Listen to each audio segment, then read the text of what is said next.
Vamos a continuar con el Bhagavad Gita.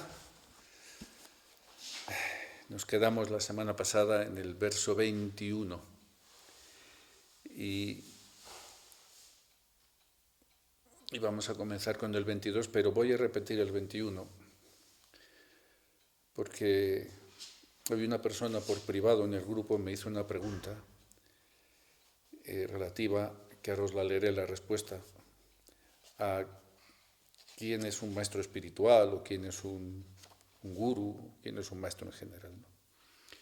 El verso 21 del Bhagavad Gita, que leímos la semana pasada, dice que los hombres comunes siguen los pasos de un gran hombre, cualquiera que sean las pautas que él ejecute en sus acciones. Y en el significado os puse que la enseñanza refleja una verdad universal acerca del liderazgo y la influencia. Los líderes y figuras destacadas en una sociedad o comunidad tienen un gran impacto en aquellos que los rodean. Sus acciones y comportamientos establecen ejemplos que otros tienden a seguir. En el contexto de la enseñanza sobre el deber y la acción recta en la Bhagavad Gita, mostrará la importancia de que aquellos en posiciones de poder y autoridad actúen con rectitud y con desapego. Al hacerlo pueden establecer un modelo a seguir que inspire a otros a actuar de manera similar. La idea de que los hombres comunes siguen los pasos de un gran hombre no es exclusiva de la cultura hindú o del texto del Bhagavad Gita. Se encuentra en muchas tradiciones y enseñanzas alrededor del mundo. En términos modernos, esto se relaciona con la teoría del liderazgo y cómo los líderes pueden influir en la cultura y el comportamiento de un grupo o comunidad. La responsabilidad que viene con esta influencia no debe tomarse a la ligera. Un líder debe ser consciente de que sus acciones tienen un impacto significativo en los demás, no solo en términos de lograr objetivos prácticos, sino también en la formación de valores y comportamientos éticos. En última instancia, nos recuerda que cada uno de nosotros, en nuestra propia capacidad, puede ser un gran hombre o líder en nuestras respectivas esferas de influencia. A través de nuestras acciones y cómo vivimos nuestras vidas, tenemos el poder de inspirar y guiar a otros hacia el bienestar y la rectitud. Y justamente contestaba en el grupo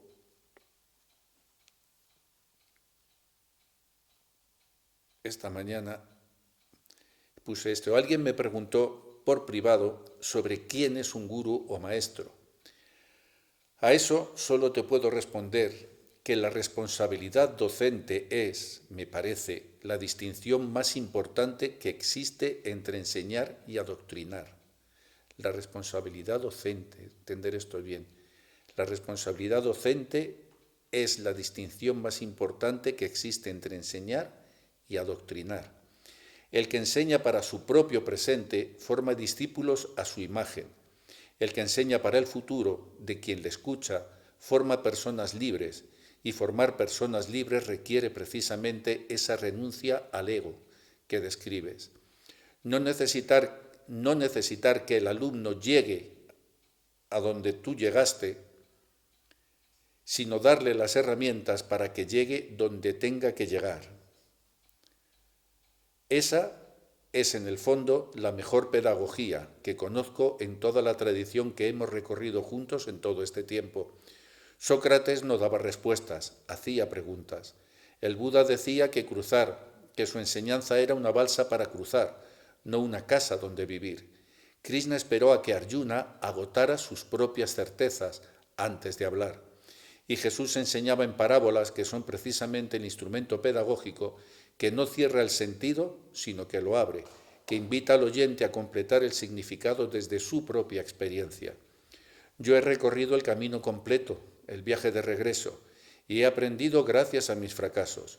Eso es exactamente lo que me permite no imponer el mapa, sino enseñar a leerlo. Cuando quieras seguir construyendo, aquí estaré. Como quieras llamarme es cosa tuya. Elige el sustantivo o adjetivo que más te ayude. Se puede ser aire para el pájaro, agua para el pez o tierra para el ganado, pero todo es la misma naturaleza que se expresa para cada uno según su propio anhelo. Yo soy el que soy, dijo Jesús en el Evangelio. vivimos tiempos de adoctrinamiento, no de enseñanza. Y este verso 21 del Bhagavad Gita precisamente nos hace referencia a ese tipo de hombre que no adoctrina, sino que enseña. Porque lo más importante, y como explico en esta respuesta en el grupo de WhatsApp, Sócrates, a través de la mayéutica, él no adoctrinaba, él buscaba en las preguntas abiertas que hacía el discípulo que él fuera capaz de encontrar sus propias respuestas, explorando en su propio ser. Le daba las pistas, pero no lo adoctrinaba. Le cuestionaba continuamente para empujar su propio avance. Krishna esperó a que Arjuna terminara toda su argumentación antes de hablarle. Si recordáis, en el capítulo 1, Krishna comienza con Arjuna con toda una diátriba, ¿no? Observando los ejércitos en el campo de batalla de Kurukshetra, ¿no? Y cómo Arjuna empieza a manejar argumentos, esto, lo otro, que si yo voy a ser la causa de la destrucción de la familia, las mujeres se van a adorar por mi causa, esta guerra no va a traer nada bueno, bla, bla, bla, bla. Y Krishna simplemente le escucha, no le interrumpe en ningún momento. Espera a que se quede sin palabras, a que termine su rosario de quejas. Porque si hay algo de lo que es receptor, el docente, el maestro espiritual, es siempre, siempre, siempre el rosario de quejas del que viene. Él es el primer receptor. Del rosario de lamentaciones, todo el que viene es el más desgraciado, el más sufriente, el más... Y cuando no, al final convierten al enseñante, al maestro, al docente, tú eres la causa de mi sufrimiento, porque no me has dado las respuestas que yo quiero que me des, no las que me convienen, las que yo quiero que me des. Porque no busco aprender, busco reforzar el ego que ya traigo. Busco algo que me reafirme en lo que soy o en lo que creo ser. Sin embargo, sigue siendo necesario que sigan habiendo docentes, da igual cómo lo llamen, pero lo más importante entended es esto, que os digo en esa reflexión. Quien trabaja para el presente busca adoctrinar, busca crear discípulos que sigan su obra, su cosa, todo igual para que me sirvan. El que enseña para el futuro busca crear hombres libres. Jesús dice en el Evangelio que la verdad os hará libres. Jesús como maestro busca liberar al hombre de sus ataduras. No quiere hacerles partícipes de un modelo rígido, ¿no? Tenéis que ser todos iguales. De hecho, él se aparta de la ortodoxia judía y va con los gentiles, con quienes ni siquiera eran judíos de pedigrí, por así decirlo. Porque él busca crear hombres libres. Pero la libertad tiene el precio de que uno tiene que enfrentarse a uno mismo. Y por eso Jesús decía, quien quiera seguirme tiene que cargar con su propia cruz. Su propia cruz no significa que le vayan a tener que matar como a él, ni darle latigazos, ni nada de eso. Significa que tú tienes que cargar con tus deficiencias para seguirle. Y si el peso de tus deficiencias no aprendes a entregarlo, a derogar, a ponerlo a los pies del maestro y no te reconoces, esa cruz te va a pesar cada vez más. Carga con tu cruz, carga con tus condicionamientos y ven detrás mía si te quieres liberar de ellos. Eso es lo que te está diciendo Jesús en ese pasaje. Por lo tanto, la vida espiritual es la libertad suprema que te encadena a su vez al amor eterno. Eso es la vida espiritual. Cuando uno descubre una pincelada del amor divino, queda para siempre cautivo de ella. Por eso los grandes místicos tienen esos sentimientos de desgarro, porque las emociones espirituales pueden aparecer en este mundo material esporádicamente, tal y como la luz de un trueno entra por la ventana de una habitación oscura y de pronto lo ilumina todo. Pero esa iluminación es fugaz. Durante un instante se descubren todos los tesoros que están en la habitación y un instante después ¡pum!, desaparece. La revelación divina es así, es una tormenta de emociones para el sádhaka, para el maestro, para el devoto, para el fiel seguidor. De pronto entra la iluminación y el místico descubre todos los tesoros que encierra su alma y su relación con Dios, pero después desaparece. Y en ese estado en el que queda después, ese estado de añoranza, es el motor de toda su obra y de toda su esperanza. Volver a repetirlo. Por eso entenderéis por qué Santa Teresa escribía: muero porque no muero. Decía, ¿por qué no muero? Decía, esta vida de arriba es la vida verdadera. Ella se da cuenta de eso porque ha tenido esos contactos en la sexta morada de su obra, lo refleja muy bien. Y por eso uno tiene que desarrollar una profunda confianza. Cuando uno siente la oscuridad a su alrededor, no le queda nada más que confiar. De los problemas de esta vida, de los problemas de este mundo, se sale con confianza. Confianza. Pero estamos como el catalán que se quedó colgado en la rama y le hablaba a Dios y él decía, vale, pero ¿hay alguien más? Confianza. Cuando los tiempos son difíciles, son los tiempos de la confianza. Uno tiene que decir, repetirse, Señor, confío en ti.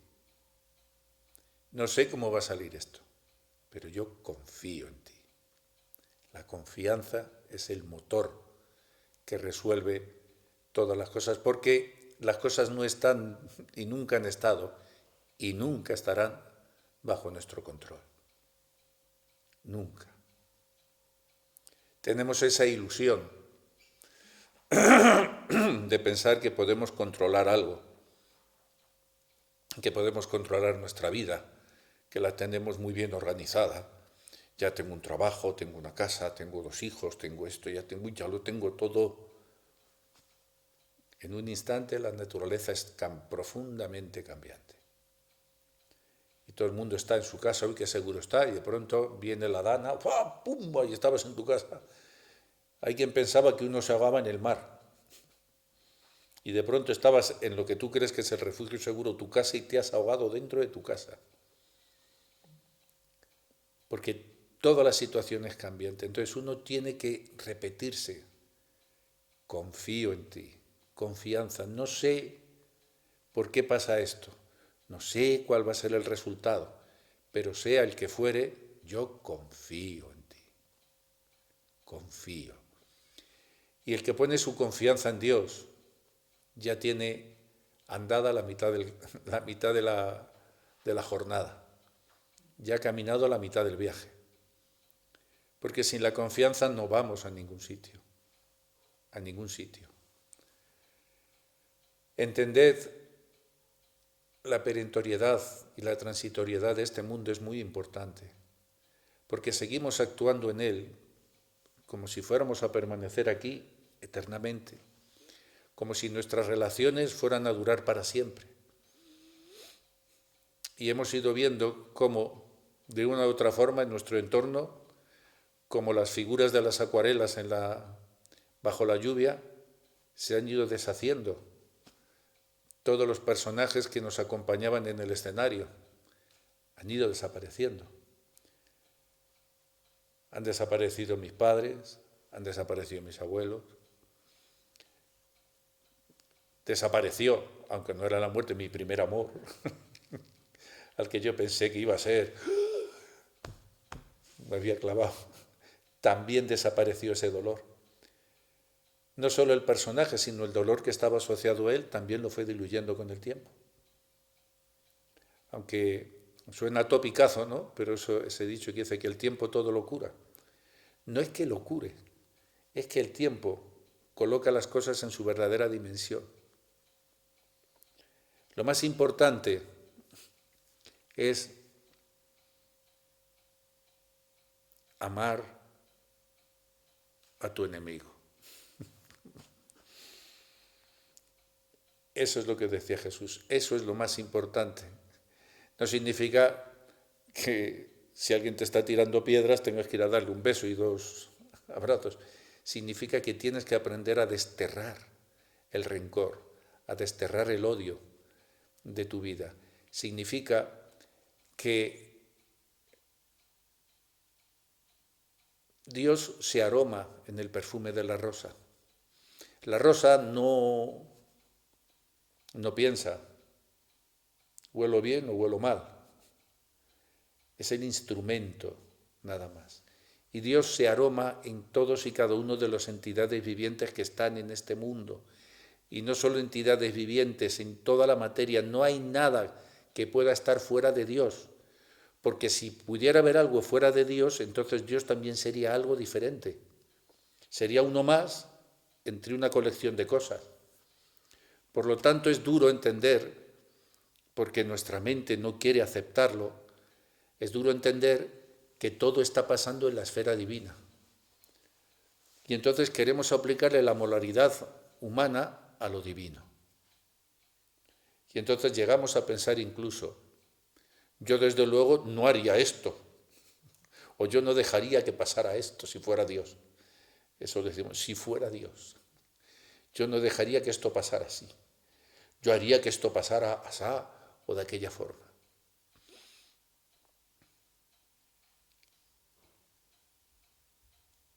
La escuela de los fracasos es la más poderosa de todas las escuelas, porque es la que te enseña, primero, la resiliencia que hay en ti, y es la que te enseña la verdadera dimensión de tus limitaciones. A través de nuestros fracasos es que uno alcanza las más altas cumbres. Uno necesita ir hasta abajo para entender cuál es el camino hacia arriba. Y la vida es una poderosa escuela, pero es temporal. El hombre del futuro, la persona que sois en el futuro aún no la conocéis. Tal y como la madre no conoce al niño, al embrión que está en su vientre. Lo siente, habla con él, dialoga, pero no lo ha visto. Aún no lo conoces. Y no solo no lo conoces físicamente, sino que tampoco conoces qué tipo de persona va a ser. Cuando nace tu hijo pones toda la esperanza, o tu hija pones toda la esperanza en él, pero ya estás pensando, ¿no? Y lo que es peor es que estás pensando que lo que es bueno para ti tiene que ser bueno para él.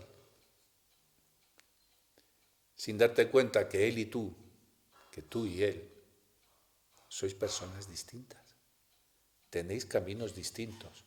Aunque durante un lapso de tiempo os habéis unido para enseñaros el uno al otro, para que el Padre pueda depositar en el Hijo el amor que Dios puso en su corazón, que es a Él a quien pertenece todo amor, y para que el Hijo, recibiendo el amor de su Padre, tenga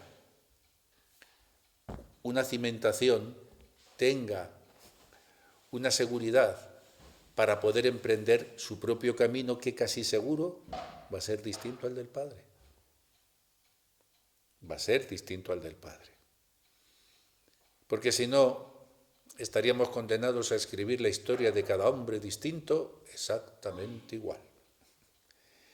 Y entonces a veces queremos que nuestras relaciones con los más allegados, sobre todo con nuestros hijos, sean como estos negocios familiares.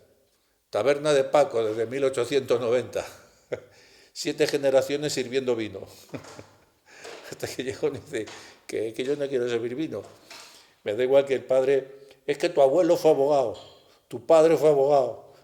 Necesito meter tú, y tú, dice, yo quiero ser payaso. Quiero ser payaso. Quiero hacer reír. No, pero hijo, ¿cómo va a ser? Mira la buena vida que yo he tenido siendo abogado. Bueno, es que fue tu buena vida, la tuya. Pero la vida me va a ofrecer a mí mis cartas. Y finalmente, el hombre inteligente tiene que arar con los bueyes que tiene. Y con las cartas que te pone la vida delante son con las que tienes que aprender a jugar la partida. Y cuando te ves desprotegido, es porque la vida quiere que aprendas a tener valor. Y el valor solo lo puedes desarrollar de dentro hacia afuera, emprendiendo a enfrentar tus propios problemas, tus propias debilidades. Por eso la vida te prueba. Cualquier temor que tengas, en lo más íntimo la vida te va a examinar de él y te lo va a poner delante para tu crecimiento. ¿Tienes miedo a perder? Perderás con toda certeza, hermano. Por eso, en los momentos oscuros, la confianza es nuestro refugio. Tenemos que confiar en Dios, confiar en Dios, confiar en Dios. Y uno enseguida piensa, joder, es que como me toque pasar las que pasó Dios. No, hombre, no se trata de eso. Se trata de que uses la fuerza espiritual que Dios te dio para demostrarte a ti que en el mundo tu confianza es el bote en el que cruzas por sobre todas las dificultades. Quien confía en Dios no porfía. Quien confía no porfía. Deja que las cosas se manifiesten. Por eso, los maestros, los sabios, muchas veces guardan mauna, hacen voto de silencio, no hablan. Cuando el gallinero se alborota demasiado, cuando hay demasiadas voces altisonantes, el sabio se calla. Porque hace como Krishna, deja que Arjuna termine de argumentar, se agote el argumento, se termine. Y luego, ¿cómo instruye Krishna como gran hombre? ¿Cómo instruye a Arjuna? Primero deja que se desahogue todo el rosario de lamentaciones. Y después, poco a poco, le va ubicando en el ser. Le está diciendo, le está revelando cuál es su verdadera identidad. Y le está diciendo que no se vista con las ropas de la lamentación y el miedo, porque él no tiene nada que ver ni con el cuerpo ni con la situación material. Claro, que el que tiene el problema siempre dice, ya, usted, pero la flecha me la van a clavar a mí. Uno siempre piensa, sí, pero el daño está, el daño. ¿De qué sirve estar pensando en el daño continuamente? La segunda flecha que decían los budistas. Te pasó una cosa, te clavaron la flecha. Sigue adelante para que la herida cicatrice, pero no estés sacándote la flecha y volviéndote a clavar una y otra vez pensando, oh mísero de mí, oh infelice, apurar cielos pretendo, qué delito cometí contra vosotros naciendo, que decía Segismundo en La vida sueño. Vamos segismundeando por la vida con demasiada frecuencia y reprochándole a la vida y al destino las cosas malas que nos pasan. Y yo no entiendo por qué está enfermo de leucemia y Putin no se muere. Y entonces queremos ajustar de forma infantil, queremos ajustar nuestros valores cotidianos de la moralidad cambiante humana, se lo queremos aplicar al absoluto, cuando en el absoluto no existen esas diferenciaciones, no existen para nada esas diferenciaciones, pero queremos que Dios actúe como nosotros pensamos que debe Dios actuar. Por eso, en muchos cultos atávicos se humaniza, se fabrican dioses, se crean ídolos que representan las cualidades que nosotros mismos tenemos dentro. Y así tengo una Atenea que es la de la guerra, tengo otra que es la discordia, tengo a otra que es Venus, que es el amor, tengo a otro que es la fortaleza, que es Hércules, tengo a otro así. Y entonces tiene que haber un arcángel tirano, un ángel tirano y un ángel bondadoso. Entonces buscamos dioses vengativos. La cólera de Dios caerá sobre...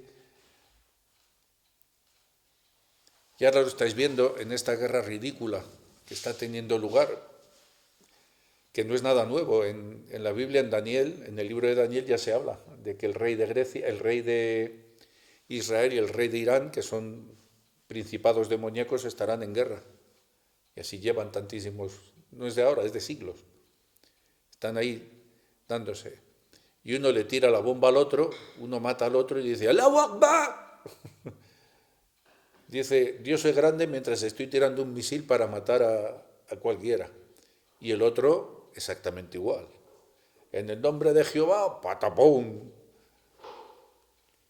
Y me cargo a 150 niños que están en una escuela. Y todos claman en el nombre de Dios. Esa es una fabricación, una manufactura del falso ego, del intelecto pagado de sí mismo, del fanático adoctrinado. Y eso pasa cuando no hay grandes hombres que estén guiando a la humanidad. Quienes no, cuando hay esta ausencia de líderes, no se crean hombres libres, se crean esclavos de las ideologías. Hay una película de principio de siglo, Metrópolis, ahora no se me ha ido el director, pero esa película Metrópolis es de 1926. De Friedland, Metrópolis. Esa película se rodó en 1926 y transcurría en el 2026. ¿Cómo sería el mundo en 100 años? ¿Cómo sería el mundo en 100 años? Y es sobrecogedora porque aciertan un montón de cosas. Y fíjate que sale hasta una inteligencia artificial. En la película sale así sentada en un trono y tal, en la obra esa, y que habría una clase obrera, algo también parecido a 1984, ¿no?, de Orwell, pero Metrópolis es un reflejo muy crudo de cómo es de cómo sería esta época, y la verdad es que acierta en casi todo. Las largas colas de coches, los atascos, las naves volando por las ciudades, y una clase humana explotada y que está controlada desde arriba, los dirigentes que viven todos de maravilla, en dos clases. Que basada en Metrópolis, también luego hay una película de esta de Jodie Foster y no me acuerdo el otro, que es, no sé si os acordáis, que está en la Tierra y tienen como una luna arriba, que es donde están los privilegiados, y la Tierra está hecha un asco y arriba viven los privilegiados, que siguen sacando los materiales de los que están abajo, con la promesa de que alguno de vez en cuando puede ir a vivir a la nave esta que se han montado con las urbanizaciones y con todo. Entonces, esa manipulación, esa forma de crear esclavos, está plenamente vigente. Por eso hay ese abandono progresivo de la intelectualidad y todo es fanatismo. Veis la política actualmente, ya no veis a los grandes oradores dando discursos en los parlamentos donde se debatían ideas, propuestas, ¿no? Ahora suben a insultarse con su ego, a ver quién es más ocurrente, fanatizando a sus seguidores. Entonces ya la gente no elige ni siquiera a sus líderes en base a su programa, en base a lo que está ofreciendo, no. Lo hacen en base a que son el líder supremo. Cuando yo he quitado mi confianza en Dios y he puesto mi confianza en el hombre, en las cosas del hombre, me voy a convertir en un adoctrinado. Viva el Betis, aunque pierda. Así que es muy importante para salir de los problemas de la vida fijarse en el ejemplo que nos han dado los grandes hombres. No penséis, ¿cómo actuaría Dios yo si fuera Dios? No. Mira, ¿qué es lo que dicen las grandes almas para situaciones como esta? ¿Qué es lo que dicen? ¿Qué consejos me dan? ¿Qué auxilios me han dejado? ¿Qué controles de habituallamiento moral me han dejado en el camino?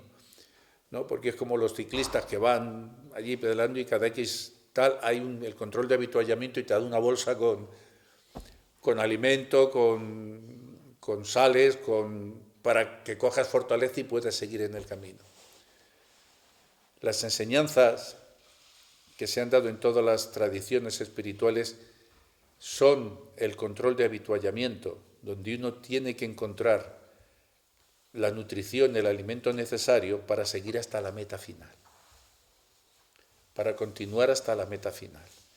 Y uno no tiene que apartarse de su meta final, porque puede que haya gente en su propio equipo que se van cayendo, que van abandonando o que se desvían.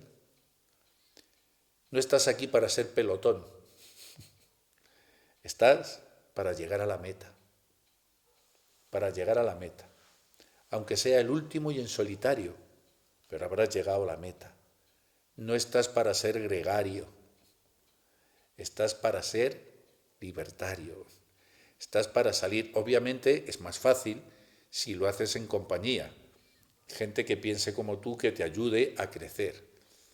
Pero hay unos valores que son comunes y cuando uno conoce esos valores y está acostumbrado a trabajar con ellos, en cuanto detecta una desviación,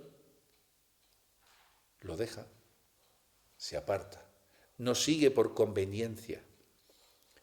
Porque otra de las cosas terribles que hay es esta aceptación de la rutina por conveniencia, el como de costumbre. Os hice un podcast muy bonito, era el Comme d'habitude, que era la canción de A mi manera, como de costumbre.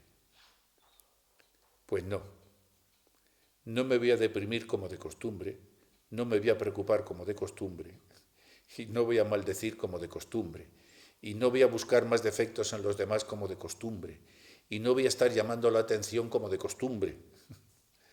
Voy a seguir mi camino. Mi maestro me dio un mapa y me enseñó a leerlo. Ahora me toca a mí hacer el camino. Me toca a mí. Mi maestro no me prometió una vida sin dificultades. Dios no te promete una vida sin dificultades. Dios lo que te promete es una vida con esperanza. Te promete una vida con fortaleza para que tú aprendas a superar las dificultades. Te da las herramientas. Te da las herramientas. Porque si no, no eres un buscador de la verdad, sino un dependiente. Tal y como un drogadicto, ¿no? Depende de la sustancia que se está inyectando. Te haces dependiente de. Y siempre, claro, es más cómodo dejarse llevar. Incluso dejarse llevar por la depresión, por la desesperanza. Dejarse llevar. El mal consiste en hablar mal. Y dejarse llevar de la lengua, Dios, qué fácil es. Qué fácil es. Por eso, los hombres comunes siguen los pasos de un gran hombre, cualesquiera que sean las pautas que él ejecute en sus acciones. Y cada uno de vosotros puede ser un gran hombre en su entorno, en las pautas que ejecuten sus acciones. Cada uno puede ser un gran hombre en su esfera de influencia.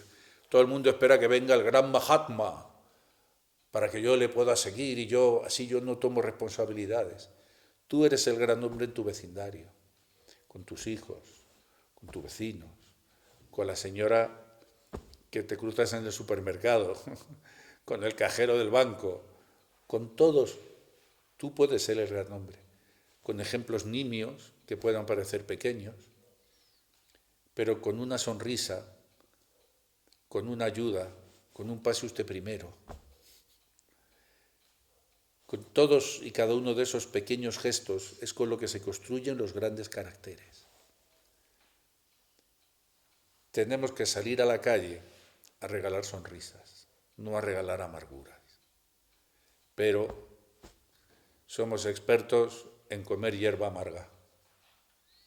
No importa todos los manjares que tengamos delante, a por la hierba amarga. Sacas al asno del molino que estaba dando vueltas, lo liberas, lo dejas en mitad de un campo y el asno solo se pone a dar vueltas en círculo sin estar atado a ningún molino. ¿Por qué? Por el hábito que se generó en la mente. Hay que generar nuevos hábitos, nuevas esperanzas. Y el pájaro nocturno canta con más fuerza justo antes del amanecer, que es cuando la noche parece más oscura. El momento más oscuro es justo antes del amanecer. Y en ese momento es cuando el pájaro del nocturno canta con más fuerza, que es el que anuncia que viene el amanecer. Todavía no salió ni un rayo de sol. Y este loco de pájaro va y canta en lo más oscuro. Tenemos que ser aves nocturnas ante las dificultades de la vida. Cantar con más fuerza en el momento más oscuro, porque ese es el que precede al amanecer, al cambio, donde todo va a ser luminoso. Entonces, cuando parezca que estamos en lo más oscuro de la noche, Señor, confío en ti, confío en ti. Y lo canto con convicción, confío en ti. Confianza. Y el sol amanecerá.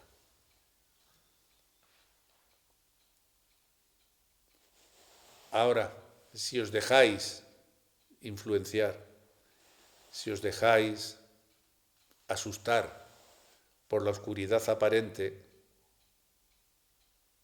lo único que vais a cantar es: ¡ay, qué miedo tengo!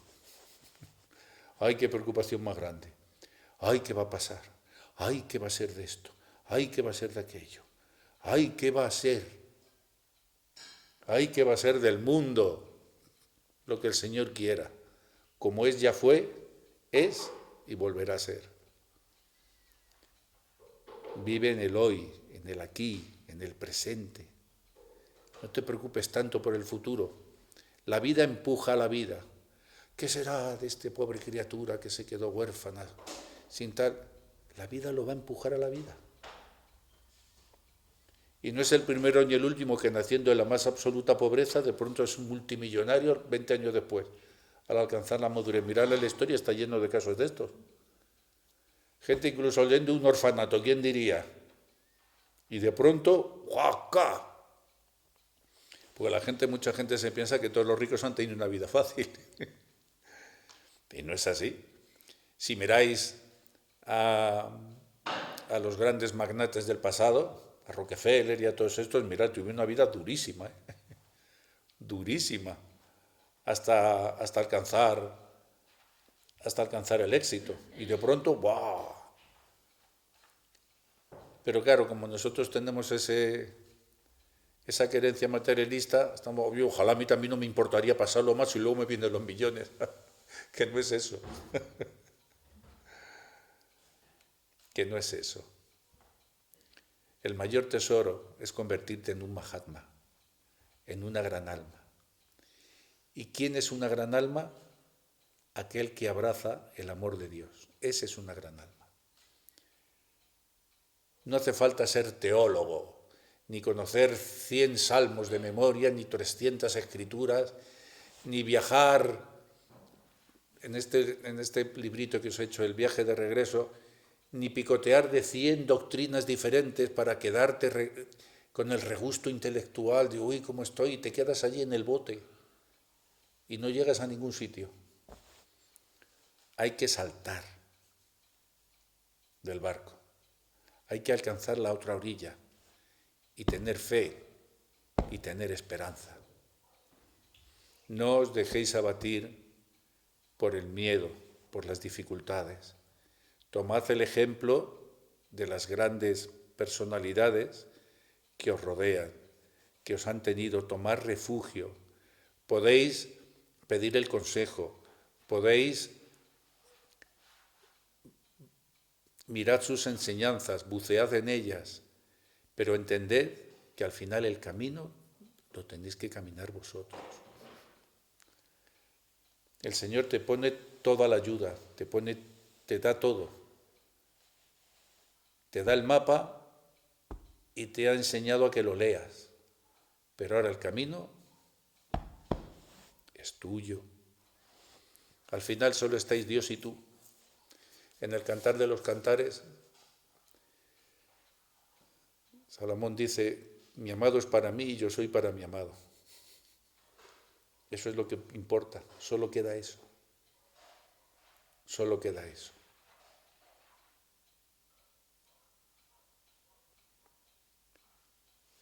Luego en el verso 22, que lo continuaremos la próxima semana, veremos también cómo el Señor Supremo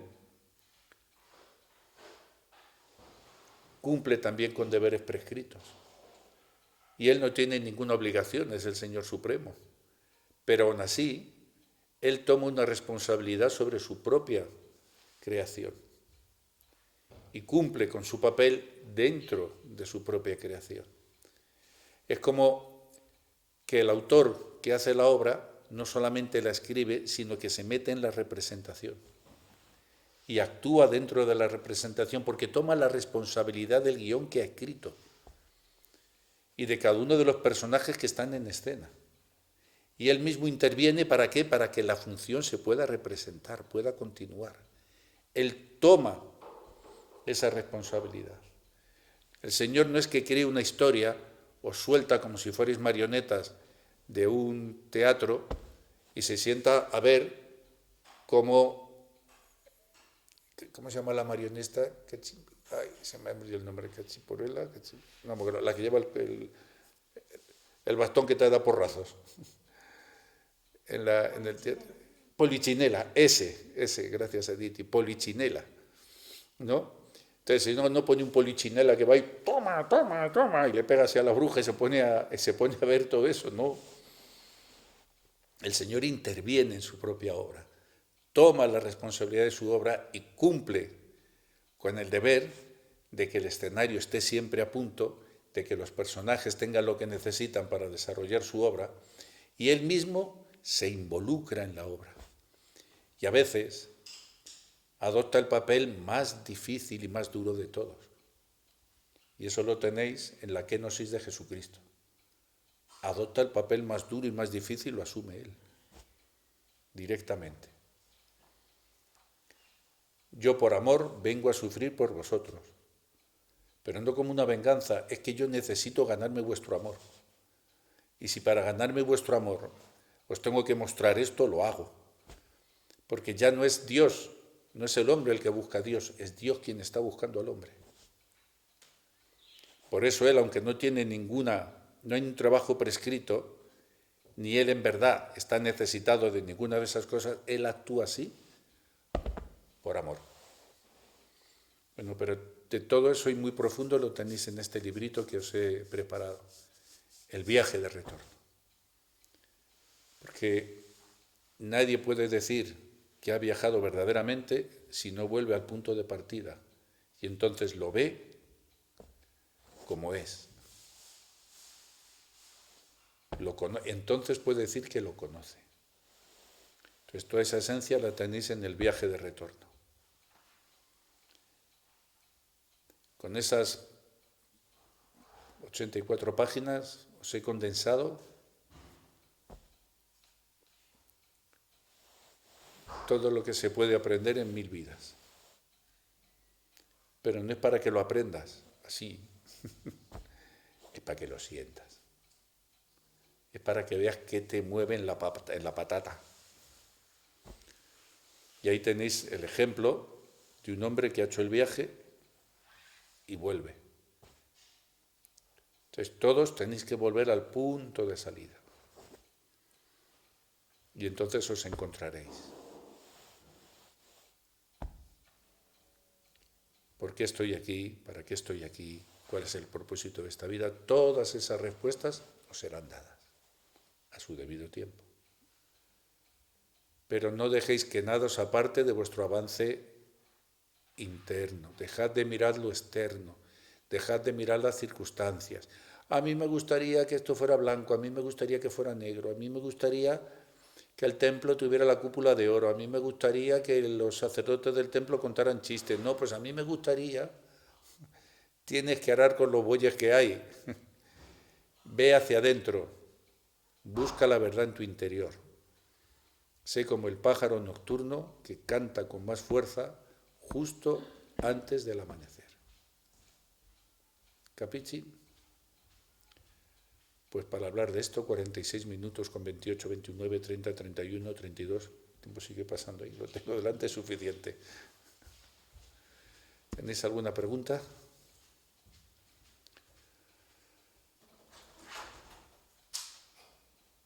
Las preguntas abiertas que quedan abiertas son las más productivas, porque siempre puede uno acudir a ellas, igual que el niño acude a la madre para recibir alimento. He tenido una revelación cuando tú has hablado que Dios se mete dentro del mundo, del personaje, porque hay un alumno en el centro que es de bachiller, una bella persona, y siempre se va con los niños del aula hueco que son discapacitados, y siempre está con ellos y siempre está como sus amigos. Y me llamaba la atención porque normalmente los tienen de lado, no se mezclan. Y este siempre está con ellos, interactuando como sus amigos. Y le pregunté qué quería ser de mayor, me llamaba la atención. Y me dijo que quería ser actor. Me llamó la atención porque le vi una persona muy especial y de repente al decir eso, es como si lo hubiera comprendido a él. Está conociéndose a través de ellos. Y el actor, el que es el actor sincero, al que le gusta de verdad la actuación,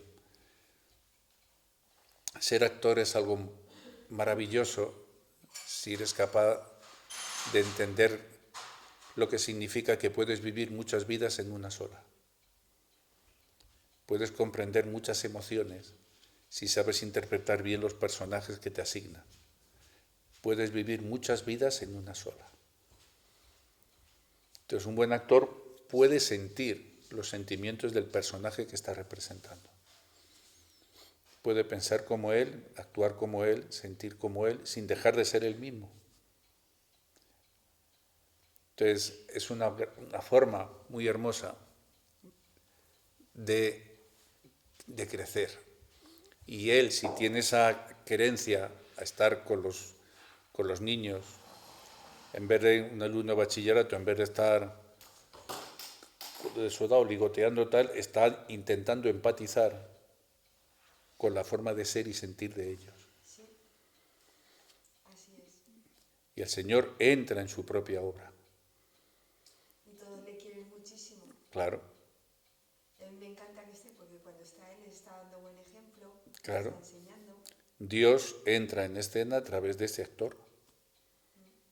Entra en escena de esa forma. Pensamos que siempre Dios se va a aparecer aquí con una túnica y un arpa y nos va a decir un tío de barba blanca. Se llama Adrián, es un chico muy bonito. Dios actúa a través de la mirada de todos y cada uno de vuestros semejantes. Dios se asoma en la mirada. porque Él es el dueño de la luz y de la consciencia plena. Entonces, igual que Dios se aroma en el perfume de la rosa, se asoma en la mirada de cualquiera. Y de pronto es Dios quien aparece allí.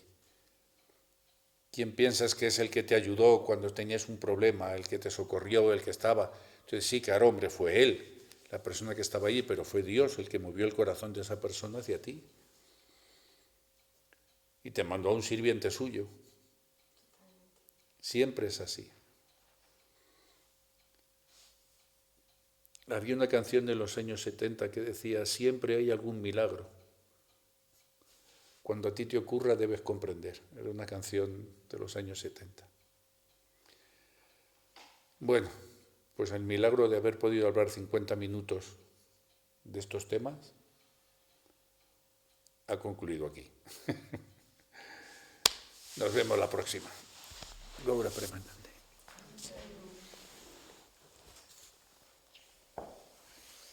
Muchísimas gracias.